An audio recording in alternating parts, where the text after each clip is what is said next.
Adam had always prided himself on being the kind of human who could adapt to any situation the galaxy threw at him.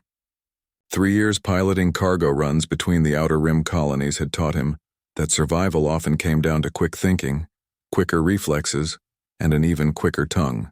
What he hadn't expected was for his smart mouth to land him in the most peculiar partnership of his life. The trouble started at Nexus Station, that sprawling hub of interstellar commerce where species from 100 worlds came to trade, scheme, and occasionally try to kill each other. Adam was nursing his third Synthy beer at Korvac's cantina, watching the usual parade of aliens conduct their business when she walked in. She stood barely 5 feet tall, with delicate features that would have been perfectly human, if not for the subtle scales that caught the light along her cheekbones and the way her pupils contracted to vertical slits when she focused. The Draknari were rare this far from their homeworld, and Adam had never seen one so young. Most beings gave her a wide berth. The Draknari had a reputation for being as dangerous as they were beautiful. "You're the human with the modified Helix-class freighter," she said, sliding into the booth across from him without invitation. Her voice carried that distinctive harmonic quality of her species, like wind chimes in a gentle breeze. "Depends who's asking," Adam replied, setting down his drink. "And you are?" "Maheen of House Zephyr. I need passage to the Kepler sector." Adam nearly choked on his beer. The Kepler sector was a 3-week journey through some of the most dangerous space in the galaxy, where pirates, stellar anomalies, and worse things prowled the shipping lanes. "Lady, I don't know what you've heard about me, but I'm not running a charity taxi service. Especially not to Kepler." Maheen's scaled eyebrows rose slightly. "I can pay. Quite well." "It's not about the money," Adam said, though it partially was. "It's about arriving alive. The Kepler run is for veterans with armed escorts, not—" He gestured vaguely. "Not what?" "A little dragon girl?" Her pupils had definitely contracted now, and there was something predatory in her smile. "Perhaps you're right. Perhaps I should find a captain brave enough for the job." That stung. Adam had spent years building his reputation as a pilot who could handle any run, any cargo, any situation. The implication that he might be afraid rankled more than it should have. "Look, Princess, it's not about bravery. My ship isn't built for combat. We'd be sitting ducks." "Your ship," Maheen said slowly, "is equipped with military-grade shielding, enhanced engines, and what your advertising specifically calls discretionary defensive systems, unless you've been lying to potential clients." Adam felt his face flush. She'd done her homework. "Those are mostly for show." "Then perhaps," Maheen said, leaning forward, "we should test them together. I propose a partnership." "A partnership?" Adam laughed, the sound carrying more nervousness than mirth. "What could you possibly bring to the table? No offense, but you look like you'd have trouble arm wrestling a maintenance droid." What happened next would be burned into Adam's memory forever.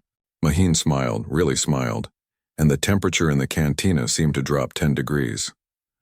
Every conversation around them gradually died as other patrons began to notice the strange stillness that had settled over their corner of the room. "I am Maheen of House Zephyr," she said again, and this time her voice carried undertones that made Adam's bones vibrate.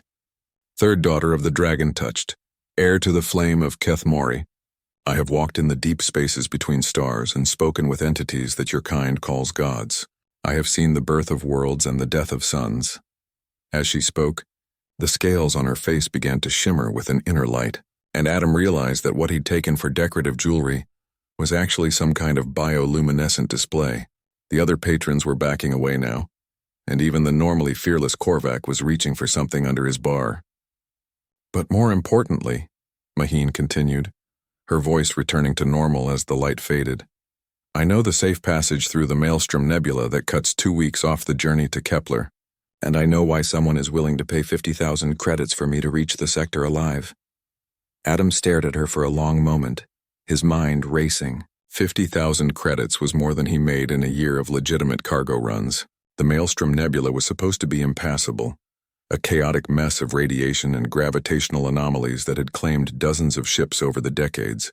But if she really knew a way through— "Hypothetically," he said carefully, "what would this partnership entail?" "Simple. You provide the ship and the piloting. I provide the navigation and protection." She paused.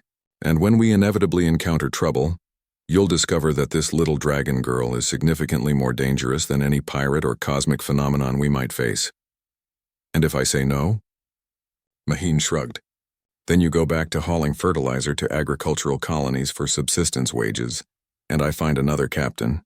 Though I should mention that 3 other crews have already declined this job. 2 of them had unfortunate accidents within the week.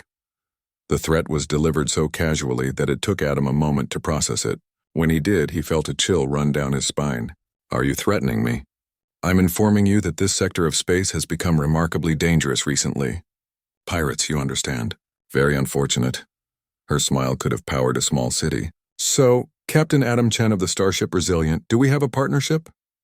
Adam looked into her vertically slitted eyes and realized he was probably making the biggest mistake of his life.